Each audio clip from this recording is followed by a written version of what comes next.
Okay, how about tips for great composition? Whew. Composition is one of those things, it can be learned. There are rules. But at the same time, composition, I think, is a very fluid art form. It derives from each situation that you encounter.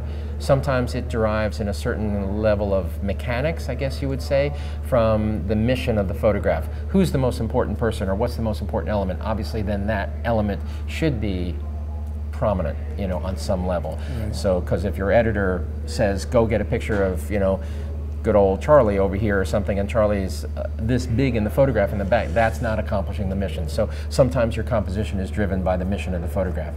Other times it's intuitive, it flows from the situation that you observe, sometimes the play of light, the play of graphics, all of that sort of stuff.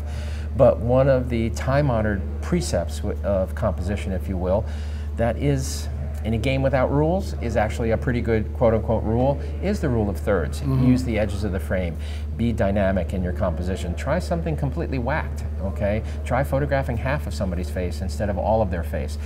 Try, you know, distortion, you know, as part of your graphical or compositional effort, you know, that all of a sudden the building's keystone and things get a little zoomy that are not quote-unquote correct, but are graphically dynamic and actually might lend themselves to a picture that grabs somebody's eye.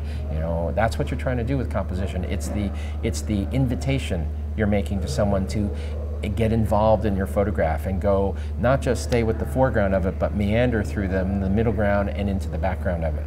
Awesome.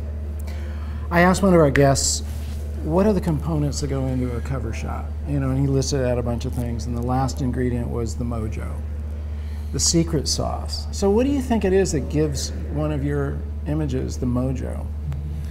Wow, that's an interesting, interesting concept or way to put it. Yeah, there's a feel. You know, you could take an array of similar looking photographs from the same take, put them down in front of you, and instantly one will gravitate or have that gravitational pull on you because of something that's hard to explain. You know, it might not be significantly different from another frame, but that's why, you know, you shoot multiple frames in a portrait situation, because someone's changing minutely sometimes. There is this kind of tipping point where you get to that all of a sudden the photograph just works, and that may be the mojo that he's referring to.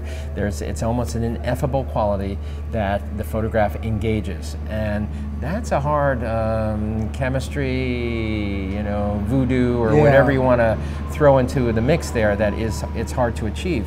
The mechanics have to be there, to be sure. You have to lay the good groundwork for a good photograph, and then I guess you hark back to what I was mentioning earlier, human relations. What do you pull out of your subject? How do you relate to them? Do you stick with it long enough?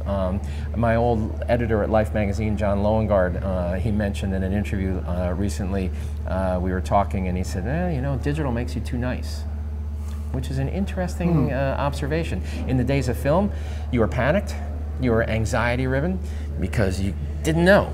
You know, got those 36 exposures. One more roll, you know, and it gave you that kind of angst that sometimes propelled you and the subject right over the edge into the territory of what could be construed as a sublime photograph. Interesting. With digital, that's nice, that looks good, yes, okay, thank you.